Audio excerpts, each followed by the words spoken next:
How's it going, guys? So got a bit of a setup going. The plan for today and for the next few days, however long it takes, is I'm doing a new single mass flywheel and a heavy duty clutch, and then I've also got a poly gearbox mount and a diff brace that I want to throw in, and then maybe some other random bits and bobs. Yeah, decided to change the clutch and flywheel just because it's been slipping a little bit. Not too bad, but like I have a couple of drift events. The next one is in 6 days. So yeah, I want the car to drive nice. I want to be able to kick the clutch without any kind of stress. So far I've removed the drive shaft, disconnected the Y pipe and the exhaust, and in here got the shifter all disconnected and whatnot. So it's pretty much ready to drop. I just now have to get under there and like disconnect a bunch of connectors and the wiring harness on the box. I did get new gearbox oil. I don't know if I can bother changing it, but it's kind of like, if I'm in there, may as well. I don't know what kind of gearbox oil it has. The exhaust is an aftermarket Japanese. It's actually a Nismo exhaust. It's pretty like upmarket exhaust with high flow cats and everything. Every single exhaust bolt was absolutely munted, like super corroded. But every factory bolt, like the drive shaft bolts, everything else, beautiful. So yeah, I don't know how much I'm going to be filming. It's going to be a lot of wrenching, and this job feels like it's a little bit above my league, but yeah, we'll see. Hope it goes well. Yes. Yo. So I'm just kind of like undoing the wiring harness that runs like attached to the gearbox. So there's this one which holds the O2 sensors in. I got the remote slave cylinder off.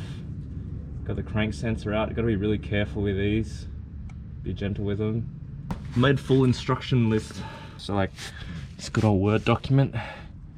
Remove slave cylinder left side of transmission to 12mm. Remove crank cylinder. Yep. Disconnect 12mm, 14mm holding wiring harness. Unclip harness. Yep.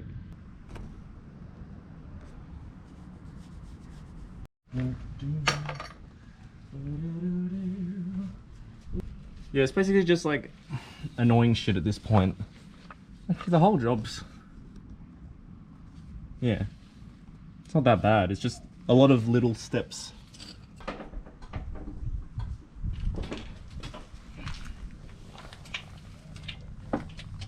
I'm just getting these bell housing bolts off. God, there's just shit everywhere.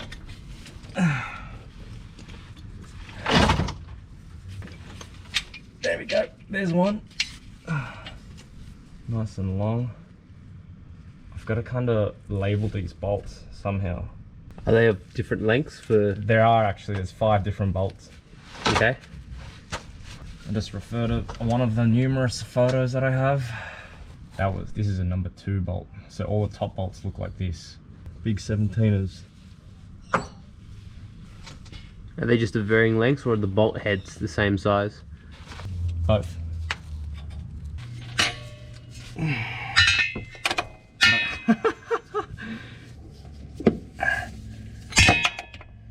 anyone's wondering, this is exactly how the Nissan manual suggests you do it. They suggest to get it from the top, but I'm stubborn. Stuck in my ways. Alright, we changed the tactic. We went from the top. I jacked the engine, the gearbox up from underneath, and it's kind of pushed it on a tilt. If that's the gearbox, that's the engine. And there's a large enough gap that I can fit my humongous fucking jacked motherfucking huge ass fucking arms in there and access these bolts. Can we just get a look at the arm for a second? Just tail shaft for reference. Yeah, you see, my guy got tail shaft arms. Delete that. But do you reckon in like 70 years time, that you could genetically modify your body to have like a torque wrench like in your body? Can you imagine that? I don't need it. That'll just be my like fucked rotator cuffs that just, when they give out, that's what. Oh, when your rotator cuff pops, that's how you know you've reached 70 foot-pounds. Perfect. And then as you get older, the tolerance gets lower. Yeah, the torque gets lower. Lovely wiring. I'll get tan coilovers there. I gotta get rid of those fuckers.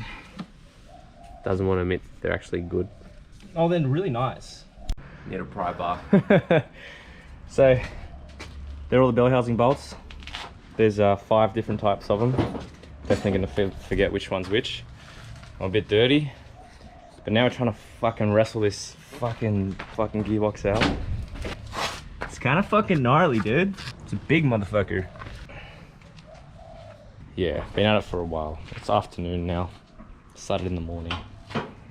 I won't specify what time of the morning and what time of the afternoon, but that's all you need to know. Okay, so this is the old flywheel. It's an old dual mass. You can see there's 2 parts of it. I think that's what dual mass means. I'm pretty sure it's Nissan OEM. As you can see, a lot of marking, burn marks, I might say. This clutch, if you've seen the light, it's real thin. It's been well used, this one. And then once again, some burn marks on the clutch. So the car does say that it has 125,000 k's in the odometer, but it's a Japanese import, so you can't trust that. But yeah, it says Nissan there, so I'm pretty certain this is the original clutch, or some kind of just like standard OEM replacement. Yeah, like you compare this, it's a bang. New flywheel, new clutch. Like all the bolts are hella recessed in there, as opposed to this one where it's using the bolts as the clutch plate. And then the disc here, nice and clean. We're gonna replace the, oh, Thomas has it, but we're gonna replace the throw-up bearing.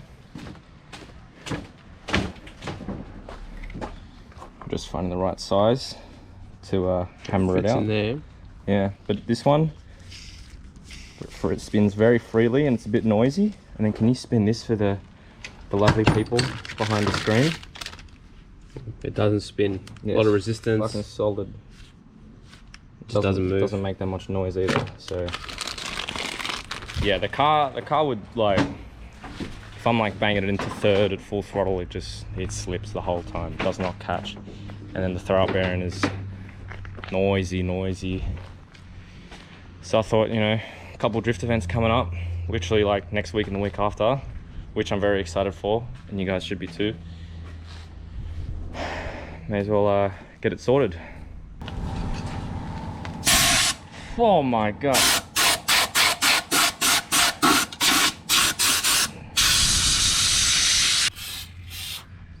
That's the new single mass flywheel in. Got the bolts torqued. We went to 40 Newton meters, then we went to 73 Newton meters, which is, it's all a little bit different according to different manufacturers, but our supply, they said 73 Newton meters. Line up the little dowel pin on the back of the flywheel with the pin that comes off the back of the engine. Yeah, so this is a single mass. Should be a little bit lighter, a little bit more noise, vibration, but I don't mind that. And now Thomas is just cleaning it off. Oh yeah, I got the pilot bearing in. I used like a nice pilot bearing puller tool that I got this morning to get it out. Made it a piece of cake as opposed to the old pack it with grease trick. And then I just tapped it in with a socket. Yep, clutch is in. Torqued up, 39 Newton meters all around.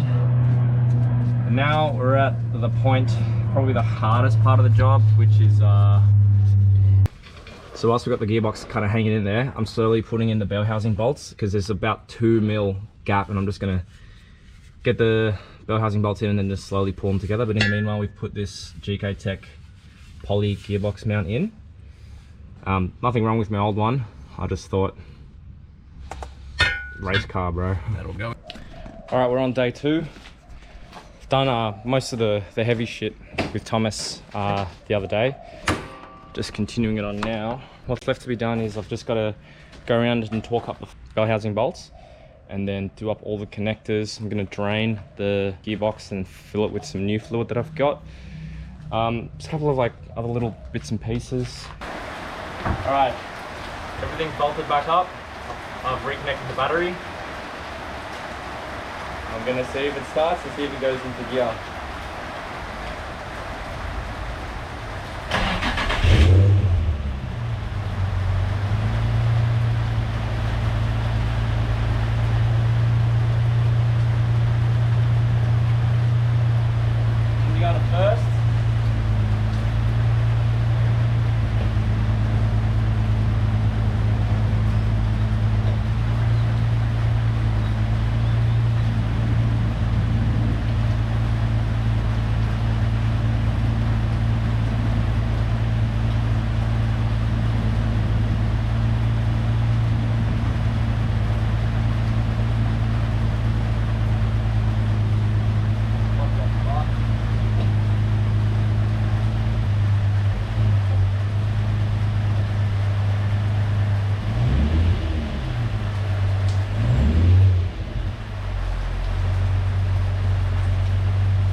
gearbox mount.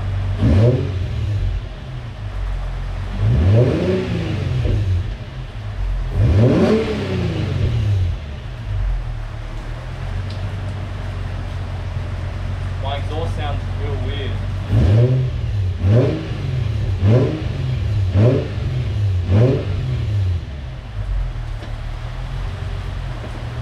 Yeah. There we go.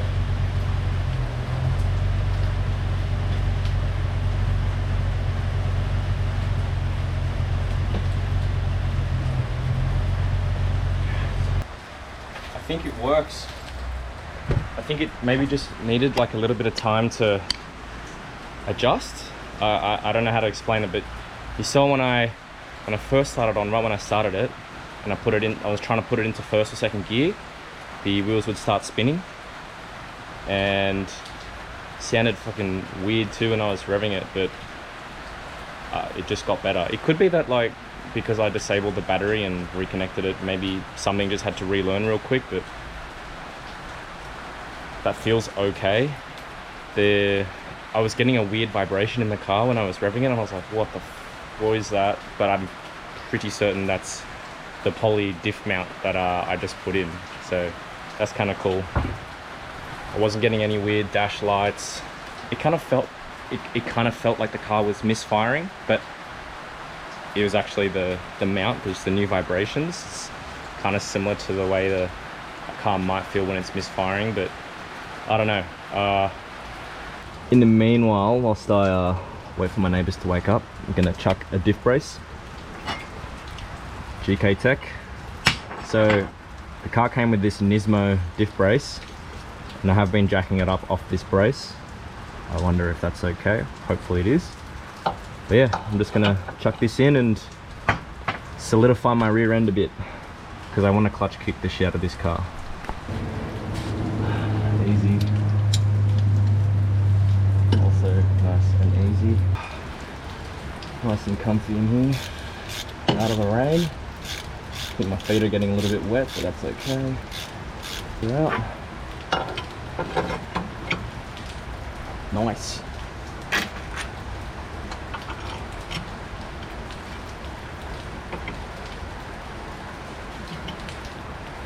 Start these two guys.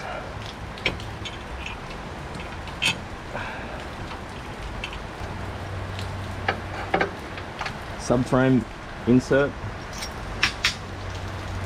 Bada bing. Oh, there we go. Bada boom. They got a flat washer and a nylock, which is nice.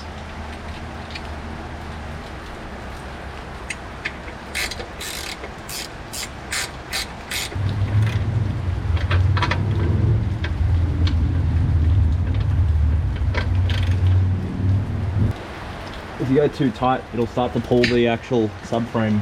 It'll bend it in, which you don't want. These, I'll just take them up. Nice.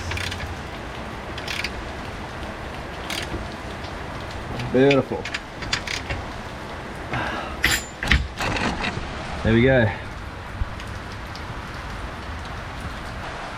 Alright, another thing that I'm doing whilst I've got the car on stands is I'm raising the front back up another like 8 mil. So I've actually got some new front wheels, some steerers, which you'll see in a sec.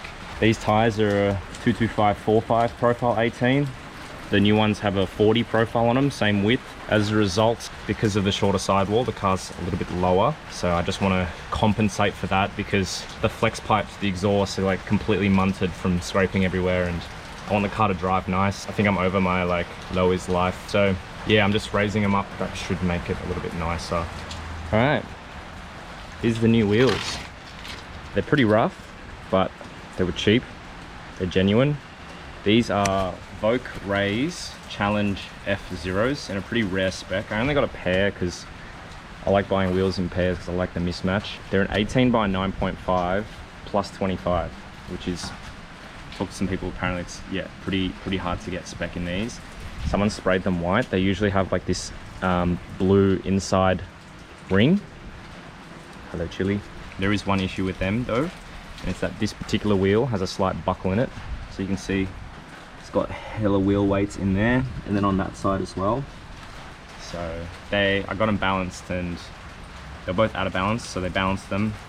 This one balanced up real heavy, and yeah, they noted that it had a slight buckle in it, which isn't great.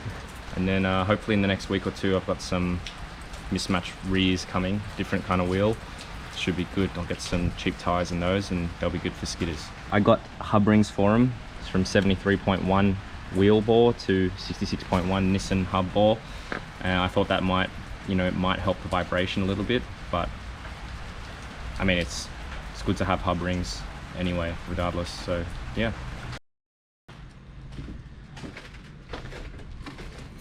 All done for now. It's quite stiff to get into gears. Don't know if it's just like a new clutch thing, but kind of feels like the slave cylinder, like that pin, doesn't quite push the fork enough, because the clutch engages and disengages now right at the bottom of the pedal, whereas before it was right at the top.